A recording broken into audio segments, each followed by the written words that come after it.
Hallelujah, Siyabonga, SCAT, siyabulela. What you're doing is phenomenal. Make another 40. Oh, wow, 40 years. You know, it's half a lifetime.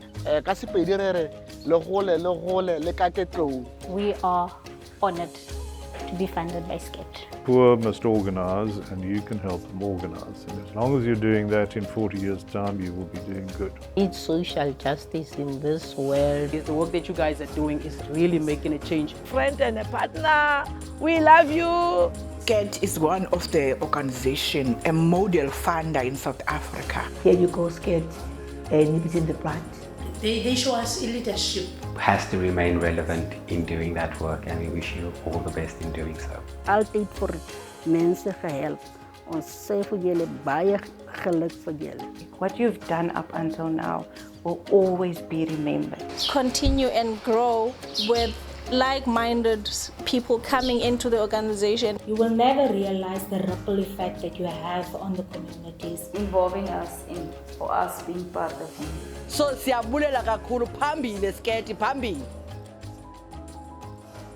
So SCAT was started in 1984. It was started in response to apartheid. There was a need to set up a trust that could receive money into the country and then distribute those funds to organizations that were fighting apartheid. Gordon Young, Di Oliver and Barry Streak were the founders of SCAT, organizations working in the early childhood development sector, rural development. So there are many organizations in the country that were started with funds from SCAT. Our first funders were the Norwegians, and the money came through Norwegian Church Aid, and they continued to fund the organization for 25 years. What we developed was really a form of organisation, of resistance organisations, resistance to apartheid, which was in a sort of grey legal area. You know, it wasn't illegal, but it was frowned upon by the government, and they harassed us in many ways. But because it was so widespread and because it was in the sort of grey area, not actually illegal, we could do it. And so we built up this network of organisations. They were really anti-apartheid resistance organisations, intended to organise the local communities. And I think that met Norwegian objectives, but also our own. Providing money directly to organizations was one of the features of the organization from the word go. And it really arose out of the trustees not wanting to play God in any way. In a sense, as institution building, we wanted to see these organizations become sustainable, internally sustainable over time. Then SCAT developed a deliberate policy of assisting the people in the rural areas in these small initiatives, which they believed would address some of the issues in the communities. And that's when SCAT started to employ its first staff members. And those staff members would go and visit the organizations that SCAT was funding all across the country, even in deep rural areas, and see what was happening, learn about what was going on in the communities, the kinds of human rights violations that were happening. It was more than just hand over money. There was a support element, a very strong support element, using our field workers. Over the years, we've trained an outstanding group of field workers, small sums initially, what we call seed funding, just to pay the rent of an office, not salary. We wanted the community to show they were really, really keen. In late 80s, when SCAT realized that it needed an executive director, and Paul Ndebele was appointed as the first executive director of SCAT. Now, because we had chosen rural areas, it also meant that we had to not just be funders, but be supporters of our partners. So the partnership developed between the funder and the funded. The field workers became so important. The field workers would go in, work with the communities, work with the organizations, ask questions.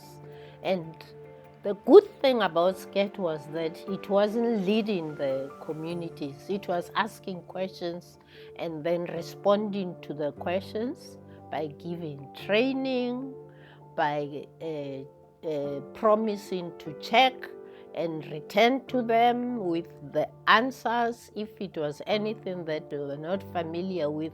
So it wasn't just about money. Bridges that between big donors and small communities. But what we also do is, and it's about accountability, and we're still there. We're working with public funding. Those giving money should feel secure, and we have to give them the security that we develop systems and support so that rural communities can work well with that funding.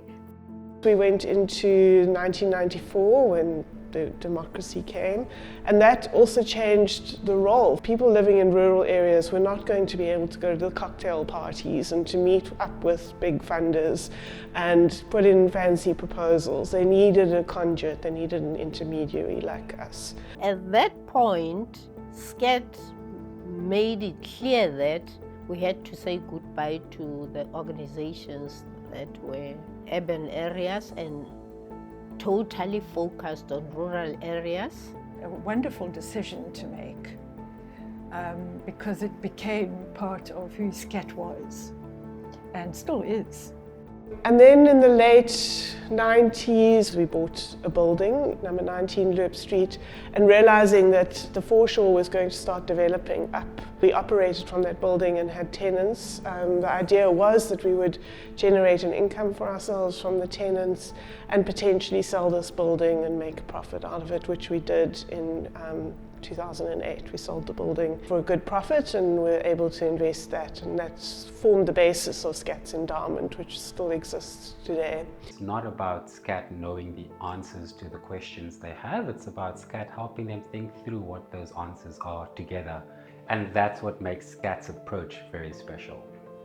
We also set up what is still today known as the Development Fund for Training, which gave funds in addition to the core funding that we gave to community-based organizations. It gave funds for workshops, seminars, strategic planning, any development elements either in the organization or outside in the community that these community-based organizations wanted to go into.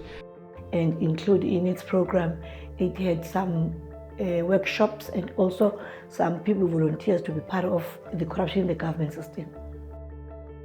Always be aware of the power of a donor and not to abuse that power, but to work in a way that supports, but also hold accountable.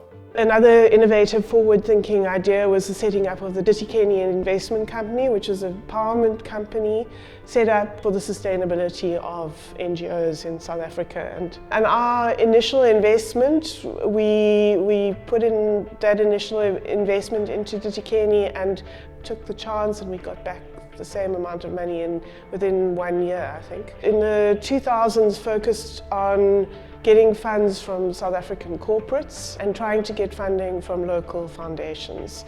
The fence, and then right now we have the building, and then right now we have the food security garden. So the SCAT have done a lot for Blood River Advice Office.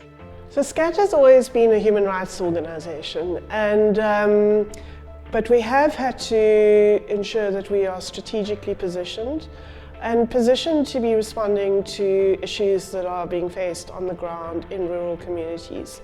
In the mid-2000s, we also started a program on HIV and supported community-based organizations to activate around HIV, to create awareness in their communities. Funding shifted, and we moved more towards a focus on food security and local economic development. Gender has always been a concern for SCAT, and gender equality and the promotion of gender equality. SCAT was actually very directive on that score, and possibly, one of the earlier organizations that insisted that if you had a committee, there had to be half women, half men. And that has led to a tremendous involvement of women and women believing in themselves. I've really elevated women. They're no longer at the back. They have places in the kitchen, but women should stand up for their rights and also stand up for their communities as well. And I hope my life remained like this for the rest of my life because I'm so grateful. I was motivated to keep on, and I really want to start a business of my own. Last 7 years, we've also focused on gender-based violence, and we've supported community-based organizations that are working to end gender-based violence in their areas. And this has been also very strategic for SCAT. Obviously, you know, with the total shutdown movement and the greater awareness of gender-based violence and its damage on our society. In the late 2000s, SCAT was supporting a lot of food security programs. And we were coming to the trustees and saying, you know, we've provided funding, we've provided technical support, but these projects are still struggling. Drought came, floods came, frost at different times to when it was normally happening.